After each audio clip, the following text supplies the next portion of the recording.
Hello. Hello, everyone, and welcome to The Final Boss, Gaming Takes on Climate Change. I'm Katie Jacobs. I'm NRDC's Director of Entertainment Partnerships and the founder of the NRDC Climate Storytelling Fellowship. For more than 50 years, NRDC has fought to protect our climate and public lands, to save endangered species and their habitats, and to work toward justice and equity for all. We also develop strategic partnerships that leverage the power of entertainment and storytelling to shift the cultural narrative around the climate crisis and show the path toward a better future. We are thrilled to bring you this panel today, produced by the Hollywood Climate Summit and NRDC's Rewrite the Future program, which supports environmental representation in entertainment. For decades, gaming has been an influential medium in shaping our culture and how we interact with the world. With over 3 billion players worldwide, video games have massive potential for reaching and mobilizing the public to address real-world issues like climate change. In collaboration with the Playing for the Planet Alliance, a United Nations Environment Program facilitated initiative, NRDC is partnering with the Hollywood Climate Summit to develop a games and climate storytelling resource to support environmental themes in game design and narrative, and to enrich players' experience with both the digital and natural worlds. So we're excited to dig into these topics today with our brilliant panelists, and we hope that this conversation and the report that we'll publish later this year can serve as an industry roadmap that game developers, studios, and creatives can follow to support culture shift work in the gaming industry that we and other organizations have been doing for several years in the film and television industry. So with that, I'm thrilled to pass it over to our moderator, co-founder of the Hollywood Climate Summit, Heather Fipps, to kick off this conversation.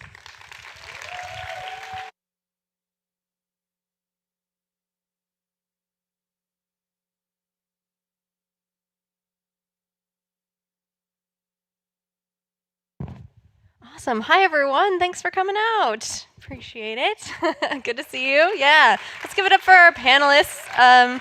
I can't wait to tell you about them, and I also want to express gratitude to our partners, the NRDC Rewrite the Future program. They do such incredible work. I'm so moved by that video, as well as Ali said, and I think that the lens of this conversation is really thinking about that opportunity for storytelling in the context of video games. And I will say that video games are so interesting because they have different modalities of storytelling in ways that film and television don't. So with our incredible panel today, I'm really looking forward to getting into that. First, I'd like to introduce you. So sitting to my left is Ashley Burch. If you don't know Ashley, you absolutely should. She's voices several of my favorite video game characters, I have to say personally. Ashley is a producer, writer, and series regular on Apple TV's Mythic Quest, as well as the co-creator and showrunner of its spin-off, Side Quest. She starred in last year's South by Southwest feature, We're All Gonna Die, which has secured distribution with Cinemark, and she previously starred in Disney Television's The Ghost and Molly McGee. Ashley won an Emmy for writing an episode of Cartoon Network's Adventure Time and is a BAFTA nominee for her lead performance in the video game version of Horizon Zero Dawn. And has voiced so many other incredible projects like Borderlands 2, Fortnite, so truly a profound voice in the gaming space. Thank you for joining us, Ashley. Thanks for having me. Marina Psaros is a climate change planner, researcher, author, and creative technologist. Over the past 20 years, she has built environmental impact programs for government agencies, Fortune 500 companies, public schools, nonprofits, and everything in between. And I'm so excited to unpack the term creative technologist with you, Marina. Let's get it. And Karla Reyes is the founder and studio director at Anima Interactive. She's a Forbes 30 Under 30 fellow and a World Economic Forum global shaper with diverse experience in the media and gaming industries. She is also involved in environmental and social impact initiatives in the entertainment sector. She's a driving force at Code Coven, the first global games industry accelerator where she has raised substantial funding and established crucial partnerships. And she also partnered with us last year on the Hollywood Climate Summit for the Game Jam, which if you got to experience the prototypes playing last year and you saw the video at the beginning of the Solar Punk Game Jam that's happening now. So let's talk about that. But I want to open it up with a question for all of you to respond to, which is first, I'd love to just get your individual take on what's the scale and importance of engaging the gaming community? Who is drawn to games and why? And why do you think that that community could be uniquely activated around the issue of climate change? Who's first? I know this. Sure, I'm happy to get started because I think that that's like part of the ethos of the studio that I'm trying to build as well. Because as Heather already mentioned, there are over 3 billion gamers globally. So video games are the largest entertainment medium in the world, and this is something that some people aren't necessarily aware of. And it's an immensely untapped tool, an opportunity for game developers, and not just game developers, but truly like anybody across any sector to be involved. And we'll dig into that probably a little bit more, but there really is this untapped opportunity to drive real world social change. So when you think about gamers, there are people who are playing on their mobile phones, right? If you are opening up your New York Times games, like you are a gamer, right? And I think sometimes people don't necessarily identify with gamer because there might be the stereotypical perception around like, oh, I only play Grand Theft Auto or something, right? So there are so many different definitions of what a gamer is or what a gamer looks like, and I think that's something that is an evolving conversation.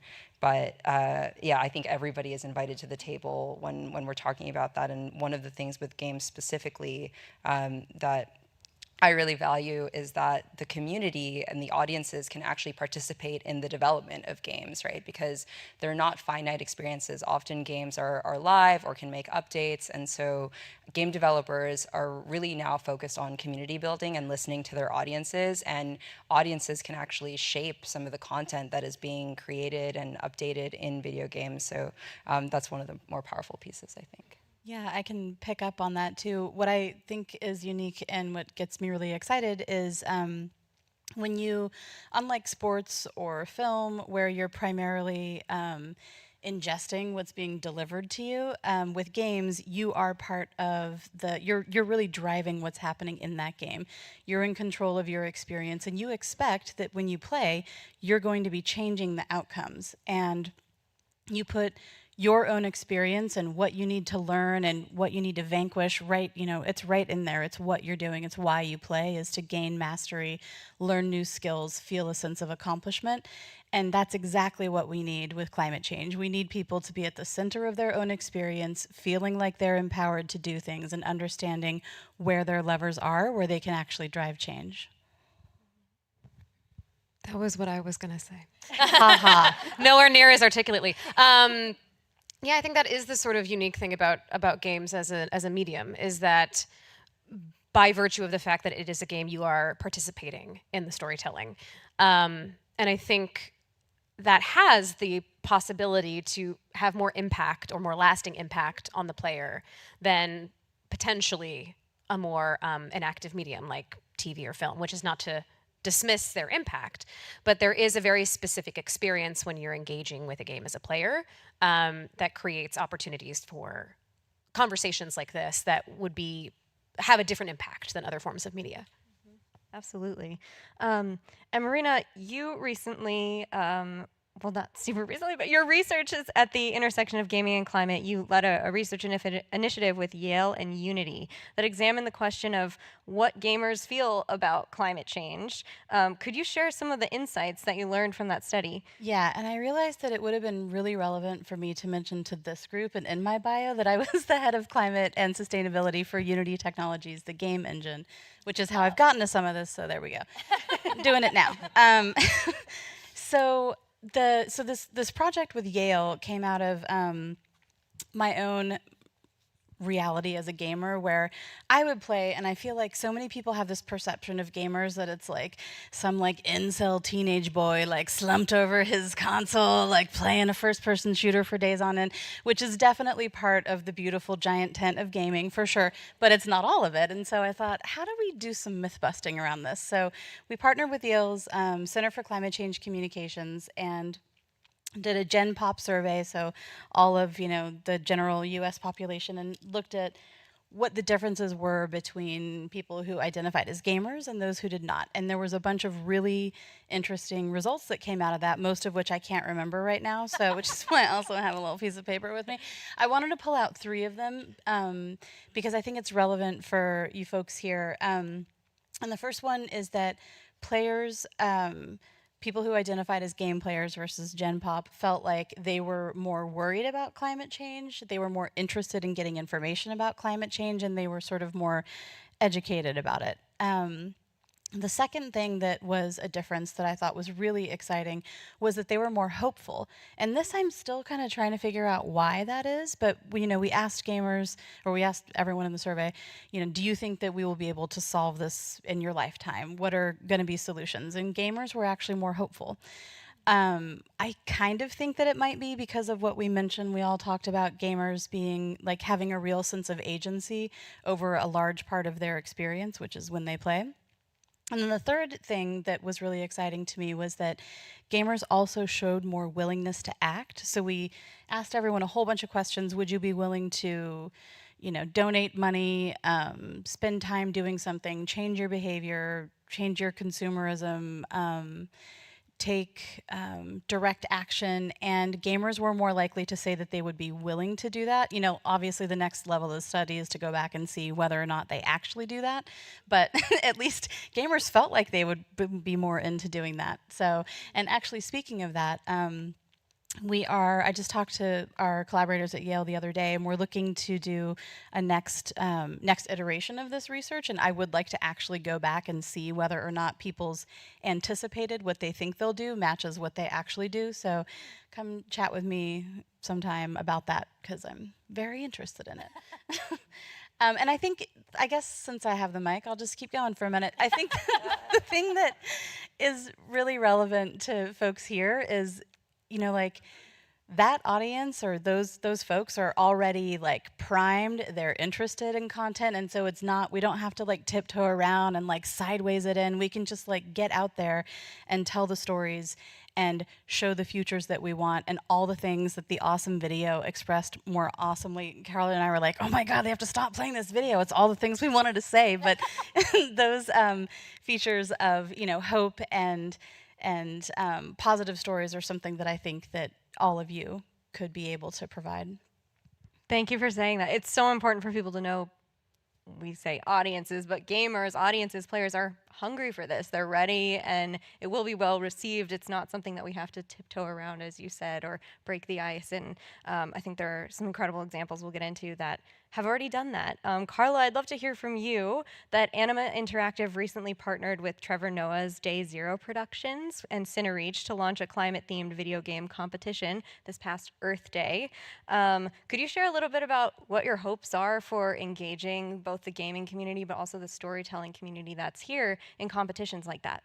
Yeah, thanks, Heather. So the first video that you just watched was actually a little sizzle reel of some of the finalists that came out of that jam. So for context, and shout out to Day Zero and CineReach who are in the audience. So thanks for your support on this initiative. But yeah, so we've been hosting game jams, which if you're not familiar with what a game jam is, it's essentially the games industry equivalent of a hackathon. So you do this rapid prototyping, and we hosted our first game jam in partnership with CineReach last year, which was themed around justice. And that was really powerful. We had 100 developers from 20 countries participate, and that culminated in a showcase and award ceremony at South by Southwest in Austin. And, we had a team from Palestine that created a game about just promoting a peaceful Palestine and their culture. We had a team that made a game about reproductive rights, and it was the story of 2 sisters that were driving across the Texas state lines because one of the sisters needed to get an abortion, and so these were really powerful. And then we decided to do our next iteration of that in partnership with the Hollywood Climate Summit last year, which was focused on climate futures and positive climate storytelling, not just doom and gloom, which I know we'll probably talk about as well. And we showed those prototypes last year, and so this then inspired us again to do another one this year in partnership with Day Zero, because Day Zero Productions, which is run by Trevor Noah, who has a strong interest, and the production studio has a strong interest in climate consciousness. Their name Day Zero actually derives from the water shortage crisis in South Africa, where Trevor's from. So we decided to partner and run another game jam this year, which was themed around solar punk and the solar punk movement. So if you're not familiar with solar punk, it's kind of this literary and aesthetic movement that is about a harmonious blend of nature and technology and imagining what a brighter future could look like, right? Rather than, again, kind of the more dystopian narratives in games or other entertainment forms. And so we had 200 participants from 35 countries this time. And it's just been amazing to see the turnout in the community. And those projects that you just saw in the video will actually be featured.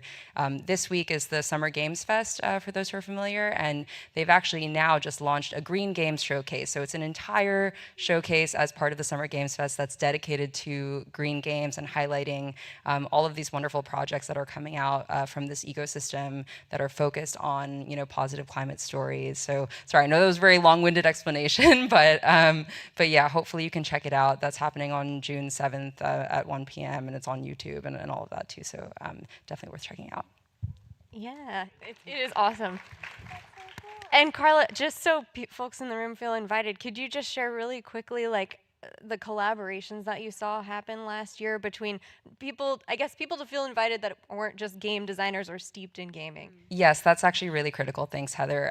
One of the things about the game jams that's awesome is that anybody is welcome to participate. You do not have to have any previous game development experience. So it was really cool because last year we had, writers and filmmakers participate, and they got to meet the game developers, and it was just really cool to see them all collaborate and see what came out of that. So, please just follow us, and we're, hopefully going to be launching some more game jams soon, and you're all welcome to participate and get involved. Awesome. And Ashley, so you voiced one of my favorite video game characters of all time, Aloy from Horizon Zero Dawn, who the character of Aloy is a fantastic example of sort of an environmental champion in gaming. And there are a number of climate metaphors embedded in the storytelling of Horizon Zero Dawn and Horizon Forbidden West. Did those connections in the story inform your performance? And what do you think that Horizon Zero Dawn can teach us about community resilience and maybe our vision of the future as well? Because Karla mentioned the sort of nature and technology vision. We'd love to hear what you think about that. Yeah, so Horizon's interesting because, it's often referred to as a post-apocalypse game, which is that the apocalypse happened and then humanity sort of regrew itself after, they sort of squirreled away the detritus that we caused. So if you're not familiar with the game, it's sort of really beautiful, lush landscapes that are populated by effectively robot dinosaurs, which you learn had different uses in the old times, but sometimes have gone awry, and you fight them, and it's very fun. But the cool thing I think about the series is that Horizon is populated with lots of different tribes. And they've all found their own different ways of living in concert with both nature and the technology of the different robots that exist there. And often the big bad of the games is they're usually people from this timeline that have screwed things up and are still screwing things up in the future, and that Aloy has to figure out a way to save the current world from our sort of screw ups that we've made. But I think part of the reason that the game speaks to people so much is, I think also sort of what you guys are trying to accomplish with your Solarpunk initiative is that it's a really beautiful game, and it does demonstrate, apart from the times when the robots go a little awry, that this is a world where people have learned to use what is around them and to live life in a way that is sustainable, and that there is sort of a way to do that, and it's satisfying and it's beautiful. I mean, there's a photo mode in the game, and people spend so much time just putting Aloy in pretty landscapes and taking pictures, so much time. And I think that really is a testament to the sort of evocativeness of these sort of environments that I think game developers are building, which is a sort of aspirational possible future where it isn't just oil spills and horrible things. It's this is using the bones of a sort of civilization that did eat itself, but now nature has reclaimed in a way that is like there's beauty again and there is society again. And so I think obviously it is a game that there's like, oh no, the world's going to end and you have to fight it, but also it sort of speaks to a promise or a possibility that like there is something beyond this sort of existential threat of what's happening right now. Yes. And was there any discussion among the team or throughout the process of sort of the environmental impact message that this would have on players, or any initiatives to engage them in that conversation? So Horizon is sci-fi, and I think all good sci-fi usually speaks about something that's happening currently. And has a perspective on it. And so a lot of the bad guys in Horizon are like, especially in Forbidden West, are selfish billionaires who don't care about anyone but themselves. Sound familiar? But also, I think a cool thing that happened with Forbidden West was there was a tree planting initiative that happened that Sony and Guerrilla sort of spearheaded as part of the release of Forbidden West. I think it was called like Aloy's Trees or something. And so they partnered with a reforestation campaign, and I think they planted a certain amount of trees once a certain amount of players achieved like a certain achievement, like crossing into the Daunt. The Daunt is a region in Horizon. And I actually don't know how many trees, it was a lot of trees that they planted, but I thought that was such a cool initiative because it does speak to, this is a development studio and a group of creatives that obviously care about this message because it's baked into the fabric of what this game is. And it's a really fun game and it's a really pretty game, but it wears its influences and its, I think its morals on its sleeve in a way that I should say as well, to your point, has not turned any gamers off. There aren't any gamers that are like, how dare you come for the billionaires? You know what I mean? So it's a really cool thing to see a game and a studio embrace that message so wholeheartedly on a AAA scale. Yeah, absolutely. And there's so many different ways that's Horizon Zero Dawn is an example of what I would say like is the A story where you can really identify that environmental message throughout it. But I would love to unpack a little bit of the other kind of storytelling mechanics that are possible in games and how you've seen that. So Karla, as a developer and a creative developer, could you speak a little bit to your favorite examples of how gaming mechanics like reward systems, in-game transactions, gear upgrades, and decision-making processes, how can a climate be integrated into that? What are some examples that you've seen that are sort of challenging people to think about this in different ways than maybe just a formal storytelling device?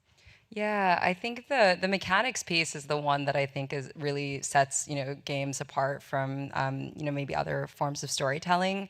But even beyond that, the example that I always use, maybe because I'm biased since I used to work with Niantic, who make Pokemon Go, but Pokemon Go, is a really great example because they, being an augmented reality game and a location-based game, they really use their power and platform to bring people together in the real world that were also, playing in the digital world. And so one great example of the community initiatives that they ran was during specific moments like Earth Day or World Ocean Day, they would organize park and beach cleanups by spawning more Pokemon in these specific areas, like near the ocean, so that it would drive traffic to these areas. And then they had local community organizers. That's so cool. Right? Yeah, it was awesome. So it was just really lovely to be able to, encourage people to get outside in nature, right? So, because again, there are sometimes these tropes that if you're a gamer, you're constantly inside, but no, this this is a way to actually connect you with nature, literally, and so that was a really powerful tool. But there are so many examples. I mean, I think one more recent example of another great game that is really focused on climate storytelling is Monument Valley 3 specifically. And one of the central themes is climate migration, but they do it through this really beautiful Escher-esque style puzzles. If you've played the Monument Valley series, if not, check it out. And yeah, so many more. But yeah, maybe Marina has some other examples as well. Oh, I do have one. Can I give? Yeah, please. Okay. If either of you have to add, I would love to I'm open it up. excited about this one. So Minecraft partnered with C40 Cities. C40 Cities is an organization that works with local government agencies, and local government agencies have all the power in the world to make our communities more resilient, because so many decisions about how our communities function are devolved to the local government level. And I think most people don't really understand how incredibly powerful, like, just the random local voter is in terms of whether or not we're going to be resilient to climate change. And so anyway, Minecraft partnered with C40 Cities, and they had these challenges where they had, I think they had some sort of formal education piece. So they taught students how to play Minecraft in the classroom, and they taught them about climate change in the classroom. And then they went and they recreated their town in Minecraft, and then they put into those games certain, I think it was, I'm not sure if it was climate resilience measures, like, heat shields at bus stops and like vegetation strips. And I don't know I can't remember what all the mechanisms were, but what was really cool that they didn't do yet, but they will do, is bring that back so that those kids who created that content in-game bring that back to their local communities, so that they use that game as a way to communicate about what sort of things youth want to see in their cities to be more resilient. I know, it's rad. It's so, isn't it like so cool? Yeah. Yep. This is just a game I'm a fan of. I have no association with it, but there's a game called Terra Nil. I love Terra Nil. Yeah, which is, I think it's a really good example of how you can use the mechanics of video games to make climate action feel very satisfying, because Terra Nil, if you're not familiar with it, you basically start with a blighted landscape. There's no water, there are no trees, there's no nothing. And then you are essentially, it's a bit of a strategy game, but you're trying to rebuild, reforest, and then repopulate the environment with animals. And then you only can succeed at the level once you have extracted all of the machinery and stuff you've used to do that. So you really are just trying to set up the environment, restore it to the way it used to be, and then remove all human trace from it, and then you've succeeded. And it is it's really beautiful and also just really satisfying. And there's something so gratifying as a player to go from a barren landscape to, this like beautifully reforested area that has deer and fish and, all that kind of stuff. And I think that is something that is so unique to games. You couldn't really, you could make a movie where you just see people reforest an area, but there is something so special and so specific about you being the one that does it. And I just loved also that you have to remove all trace of like technology. At the end, I thought that was like such a cool little like cherry on top, because it also made me think as a player, like, right, it's not just about living in concert with nature, it's also respecting it and not feeling like we have to have our footprint every single place that we go. So it made me think and reflect more than other mediums that I engage with that had climate stories for that reason. You guys just reminded me of another of my favorite ones, where it was I ran like a competition for ideas when I was at Unity. We had donor advised fund money, and so we would periodically run competitions for new ideas. And mine was about how to best use citizen science, so people going out and like getting data, how to best use games as the way that you can actually gather data that is then fed back into the scientific community. And there were, it was incredible. We left it out, and the prize wasn't like that big, so clearly people had already been thinking about it, and they were really motivated. And we had over like 50 legitimate games, like actually like in, like really well thought out ideas that all had this way of getting people to go out and collect data in the real world to feed it back into the game for whatever the various prizes, whatever those rewards were. which would then help researchers out in the real world. And one of my favorites was one that was looking at endangered species counts in Australia. I think it was just so beautiful. And so things like that, where, I mean, you mentioned it, where we're like stitching together our digital selves and our real world selves in these ways, is just one of the most powerful things about games. I'm such a fan of citizen science. I'm just going to plug one other example of citizen science while we're here, which is Borderlands 3, actually. They had Borderlands Science. They had a mini game, which was just like a Tetris-style type, puzzle game. But in the back end, what it was actually doing was helping map the human gut microbiome. And they had partnered with McGill University in Canada and this other organization called Massive Multiplayer Online Science. And they were able to get all this data this way, just with people playing this mini puzzle game. And so I definitely want to pick your brain later on that to see how can we use citizen science. Yeah. Cool. There's just so many cool opportunities to not only, I guess, tell a story, but engage gamers in the story and learn from them too. There's data that you can pull from how people respond or make decisions. It's just so interesting. And I also want to unpack, I'd love to hear each of your thoughts on this too, but it's also not a solitary activity often. It's within the context of a community. You're playing with your friends, you're meeting new people from across the world, you're working together to solve problems and challenges. So what has been important to each of you about the gaming communities that you have either built or participated in, and what do you think the opportunity for those communities are to inform and support the climate initiatives and the social impact initiatives that you're each working towards? Do you want to go first? I'd love for you. Okay. Oh, God. All right. Let me think fast on my feet. I think first, seeing that it is an ecosystem and seeing the different pieces of that ecosystem.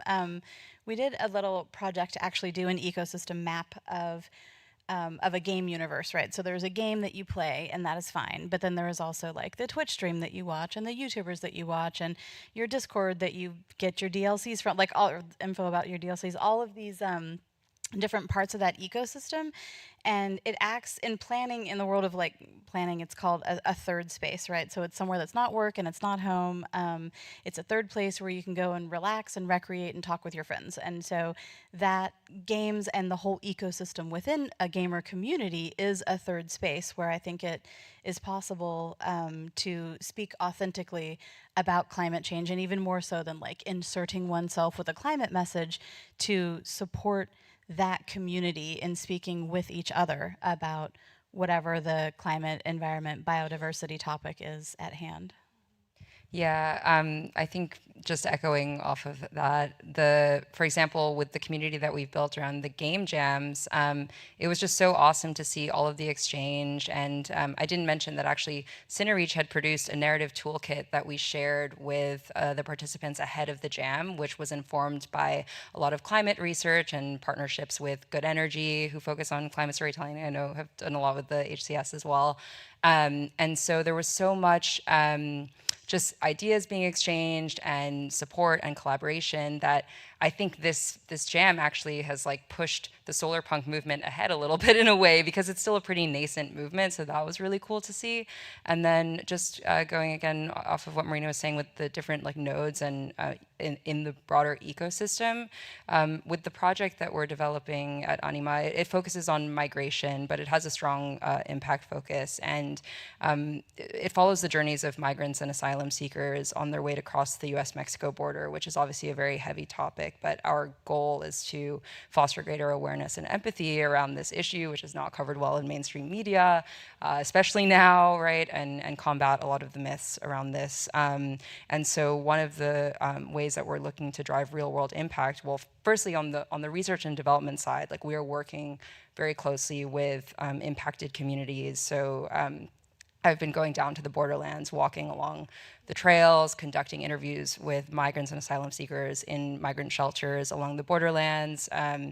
And then, on the other side, we are looking to partner with NGOs. We had an opportunity to present a demo of the game at the UN at the end of last year and get like larger NGOs interested in seeing how we can connect the dots, but then also grassroots like nonprofits as well. But then there's like the whole influencer community as well, and content creators who have a platform.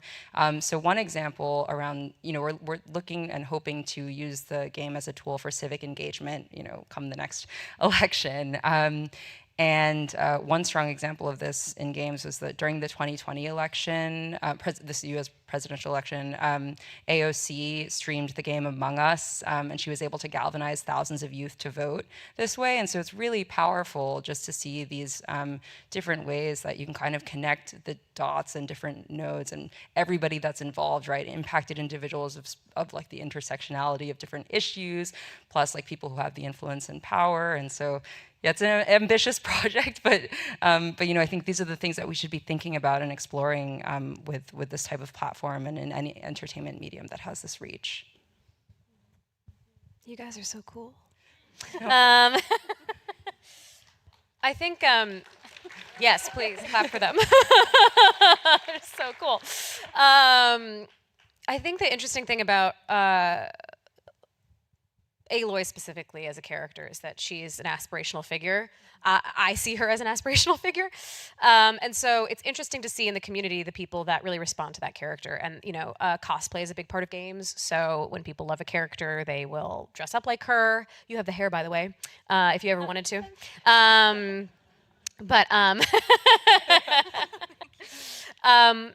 I do think that there is this sort of engagement that happens when people people play games and they feel connected to the characters in games, and there's also the sort of art that comes out of the game, whether that's fan art or cosplay or whatever it happens to be. And I've noticed actually that around Aloy's birthday, that there's a group of fans that will create some sort of initiative that they want to sort of celebrate Aloy's birthday in some way. So they'll try to galvanize the community to donate to a certain cause or to do something, So I think that's the other interesting thing about games is that, I think that is something obviously that can come from TV and film as well, but there is a specific connection that you have to a game's protagonist because you're controlling their actions. And so I found that the people that really respond to that character, there is a sort of, ambition or motivation, an inspiration that happens because she is, as you kind of described her, sort of an environmental warrior, that inspires them to take action beyond just the playing of the game because they feel that this character speaks to them. That is such a good take on that. That's so true. The community that builds around from just a shared love of a game or a fandom, it can rally, it can bring people together to accomplish things. And Ashley, I also wanted to ask you, as someone on the talent and writing creative sides of game development, are there any values and criteria that you consider when taking on a new project? And from your perspective, what's important for people seeking to tell stories through interactive games to know right now? Well, I'm a union member, so thank you. I only work union games, and we are actually, I don't know if people know, but we're currently on strike for AI protections. So that's thank you. So that is a big part of my my choice process right now, which is, does this developer support union talent? Are they willing to sign an interim agreement? Do they see that having protections and support for this community is worthwhile to them? So that's a big part right now, currently. And what was the second part of your question? I guess. Sorry. No. You were taken with what you were saying. I think I would love to know, is there any specific creative storytelling or criteria that you'd be drawn to in a game to participate in too? Yeah, so that I really, I feel really lucky because I didn't know going into Horizon that the storylines that we were going to be tackling were these storylines. So I feel very, very grateful and lucky that I'm playing a character and that I'm in a series that shares my moral compass when it comes to this sort of thing. And also, I do think a lot about the kinds of characters that I portray that I want people to associate me with. I have always been someone that, as a writer and as an actor, cares a lot about dimensional female characters.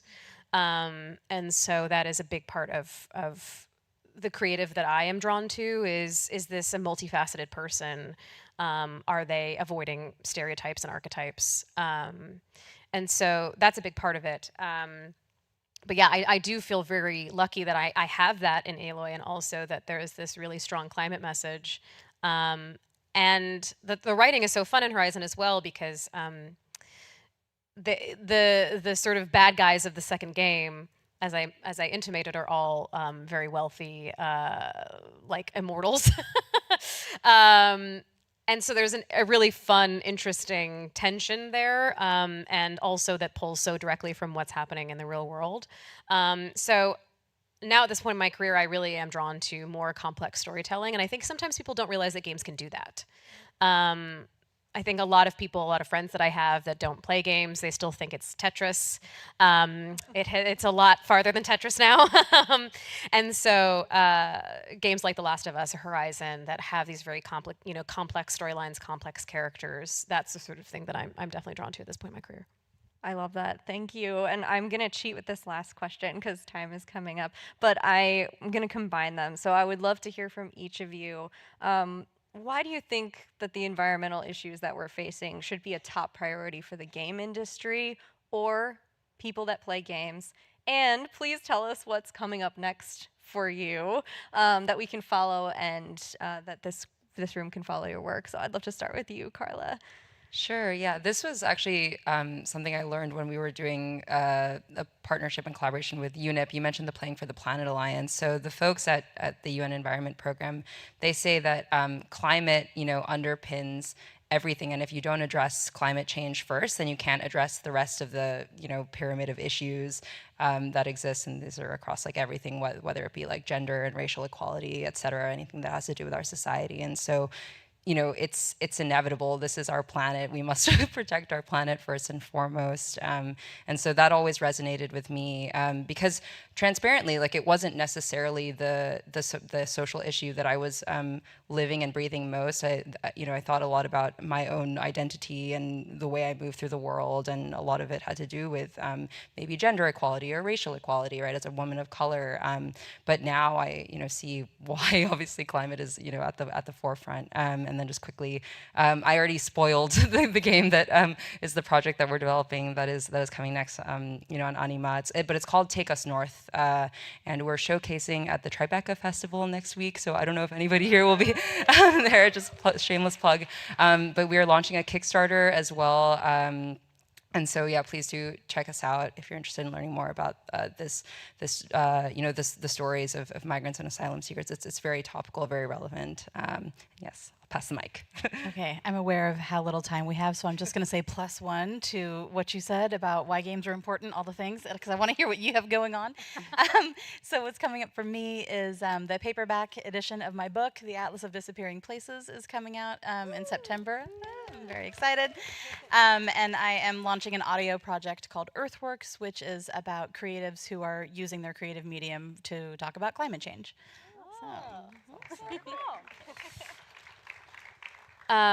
Yes, I agree. I think, oh my God, we have such little time left. Don't worry. I'm not even looking. That's my job. You just say what you got to say. I think that, as your research sort of suggested, I think gamers they are very tuned in and very active community. I